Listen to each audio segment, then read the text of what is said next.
अम्बेडकर नगर में एक मृतक सीएमओ के कमरे से 22 लाख रुपए बरामद हुए हैं। 10 साल पहले उसी कमरे में संदिग्ध अवस्था में एसीएमओ बीएन तिवारी मृत पाए गए थे, जहां पर कमरा खुलवाने पर बिस्तर के नीचे 1000 और 500 के पुराने नोटों की गड्डी मिली। प्रतापगढ़ के रहने वाले बीएन तिवारी उसी कमरे में रहते थे, जिनकी 2007 में अम्बेडकर नगर में पोस्टिंग हुई थी।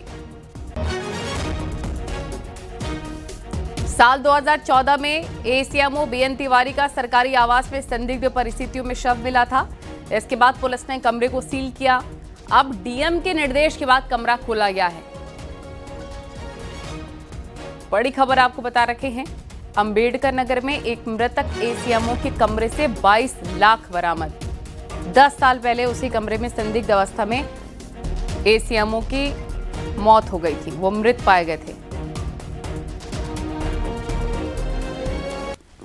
हम इस वक्त मौजूद हैं उसी आवास में जिसको कल खोला गया था। आपको दिखाना चाहेंगे, हमारे पीछे आप देखिए, ये 10 साल से बंद पड़ा था ये कमरा, इसको पुलिस ने सील किया था। ये खोला गया कल। यहाँ पर लगभग 22.5 लाख रुपए कैश बरामद हुई हैं। आप देख सकते हैं इसके छानबीन के बाद जब इसको खोला गया किस तरीके से सामान तितर बितर है। ये सामने आप देख सकते हैं जो बेड है, इसी बेड पर एक गद्दा था, उसी गद्दे के नीचे पैसा रखा गया था। सामने एक ब्रीफकेस दिखाई दे रहा होगा आपको। उस ब्रीफकेस में कैश बंडल पैसे 500 और 1000 रुपए के बंडल उसमें बरामद हुए थे।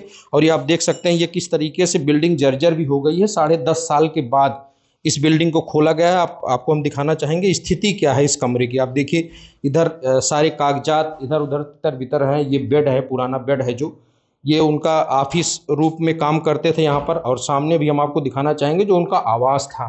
आप सामने देखेंगे एक अलमारी दिख रही होगी, उसके पीछे ये देखिए गद्दा है, जो गद्दा उस बेड से हटाया गया था।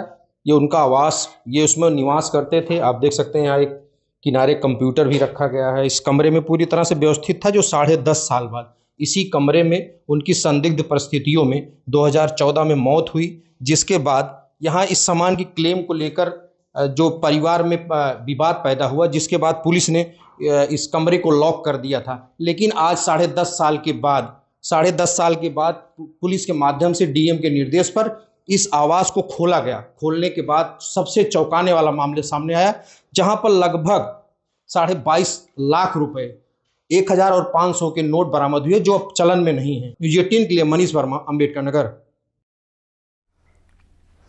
आजमगढ़ के तहबरपुर थाना क्षेत्र में एक महिला की संदिग्ध परिस्थितियों में मौत हो गई। परिजनों ने एक तांत्रिक हत्या का आरोप लगाया। परिजनों ने महिला के शव को तांत्रिक के घर रखकर प्रदर्शन किया है। बताया जा रहा है कि महिला को कोई संतान नहीं थी और तांत्रिक ने महिला को झांसा दिया था कि उसके तंत्र मंत्र से महिलाओं को संतान होगा। महिला अपने मायके में रहकर इलाज करा रही थी। मामले में पुलिस ने जाँच शुरू कर दी है। के पिता बलराम द्वारा यह आरोप लगाया गया है कि गांव का चंदू, जो तंत्र मंत्र का काम करता था, और उसके 2 अन्य साथियों द्वारा तंत्र मंत्र के बहाने उसकी पुत्री अनुराधा की गला दबाकर हत्या कर दी है। सूचना पर पुलिस द्वारा मृतका के शव को कब्जे में लेकर पंचायतनामा की कार्रवाई की जा रही है। मृतका के पिता द्वारा जो तहरीर थाना कंधरापुर पर दी गई है, उसके आधार पर मुकदमा पंजीकृत करके कार्रवाई की जा रही है। हमीरपुर के जलालपुर थाना क्षेत्र में 2 शराबियों के बीच पैसे के लेन देन में विवाद हो गया और एक शराबी ने अपने ही साथी की पीट कर हत्या कर दी। वारदात के बाद आरोपी मौके से फरार हो गया। पुलिस ने केस दर्ज कर आरोपी की तलाश शुरू कर दी है।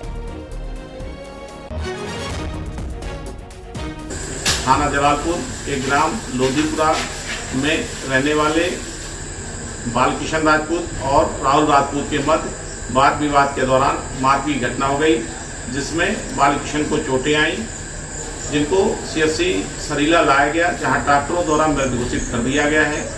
शव को कब्जे पुलिस लेकर पोस्टमार्टम की कार्रवाई हेतु आवश्यक कार्रवाई की जा रही है तथा मृतक बालकिशन के पिता श्याम सुंदर की तहरीर पर सुसंगत धाराओं में अभियोग पंजीकृत कर आवश्यक कार्रवाई की जा रही है।